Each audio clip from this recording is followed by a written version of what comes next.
He goes, no, it's just going to be like some cousin or some friend, someone who you can't link to them in any way. There's a lot of houses around here. It's impossible for us to say who it is or what it is. So basically all you can do is take your car back now. I was like, okay. And I went to open the car to sit inside of it, and there's a newspaper. In fact, stay right here. I need to demonstrate this for you so you understand it. There was a newspaper. Check this. Imagine this is a newspaper. And there was a newspaper folded in half, so like a newspaper like this.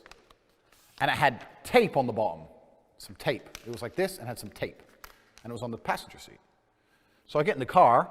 I didn't want to touch it. I said to the police, that's not mine. It might be some prints or something. They left that there. Police officer goes, okay, puts his gloves on, takes it, picks it up. It wasn't a newspaper. Inside was a fucking knife. So it's 2 or 3 pieces of paper like this. It's thin. This is the handle with tape. And it looks like they're holding a piece of paper, but they can just fucking stab you. Never see it in a million years. Fucking a knife was sitting there. So if I would have intercepted him, if I would have come out at the time, it could have got fucking messy, because we know how people get stabbed in London. And it wasn't a small knife. It was a good knife. Like, you'd be fucked. So there's a knife there. So they take the knife for DNA. I take my car to Aston Martin because they drove over speed bumps too fast, fucked the whole car up. So next day I get a call from the head of organized crime for the Met. And he said, hi, my name is whatever, I can't remember his name now, Mark something. I'm the head of organized crime for the Metropolitan Police. The gang who stole your car have stole $40 million worth of cars in the last 6 months. There's an epidemic that's plaguing our city. It's going to damage our economy. We cannot have people coming here with luxury cars and the cars go missing. And your car is the first major breakthrough where we got DNA and fingerprints from the weapon that's been recovered from the car. Can you come down to the police station ASAP? And for once I thought, you know what? Through all the incompetence, I mean, obviously the 2 female officers were incompetent. Women are incompetent. We all know that. Women can't do anything. As soon as I needed police help and 2 women turned up, I knew the game was fucking I knew they were useless. Of course they are. They're women.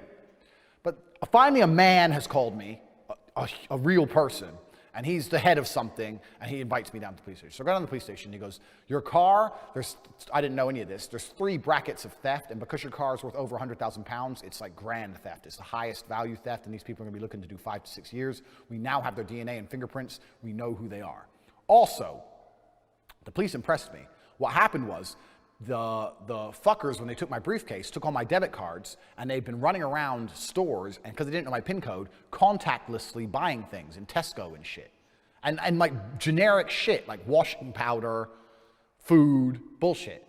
So the police in 24 hours had already had all the CCTV from all the Tesco stores when my card was used and had all their faces. So now we have their faces, and we have their DNA, and we have their fingerprints. And we had their receipts of things they were buying. So I'm sitting there in front of in the Met, head of Met, and I was super impressed. I was like, wow, so you know who they are? You got their faces. We know everything they've bought, where they've been, da-da-da. Because literally after they stole my car, after they parked the car, they just went on a fucking shopping spree. And I said, why do they buy so much generic, boring shit? And he goes, well, this is their job. They're thieves. Being a thief is their job, and they need washing powder and bullshit normal things. They just run around Tesco buying stuff. So he goes, we're going to be making arrests in the next 2 days. I was like, bam! And how long are these guys going to jail? He goes, minimum 5 years. So I was impressed for once. Impressed with the police for once. So I went home, chilling. 2 days later, I get a call from the guy. Bad news. Well, what's the bad news? He goes, they fled the country.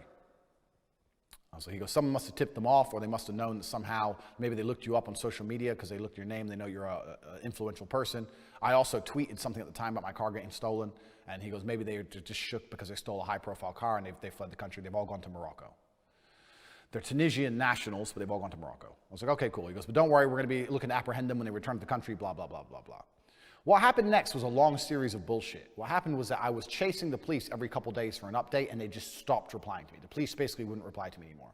3 months after this, eventually I get an email from this guy going, hi, can you come down to the police station again?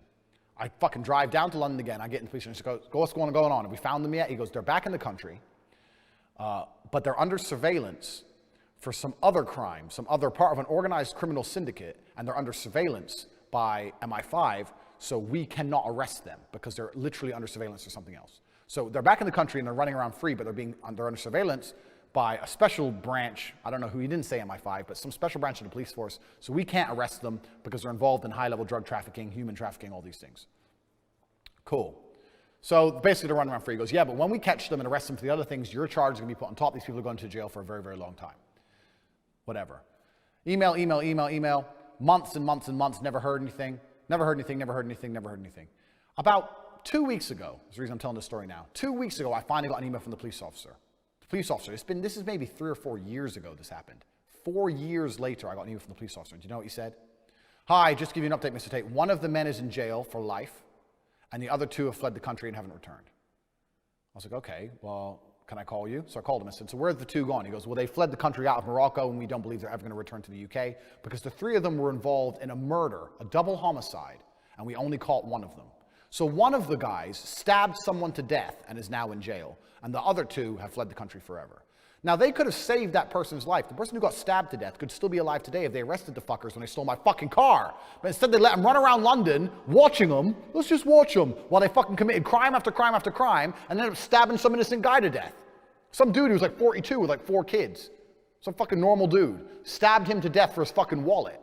So 1's gone to jail, 2 are in fucking Morocco living the high life.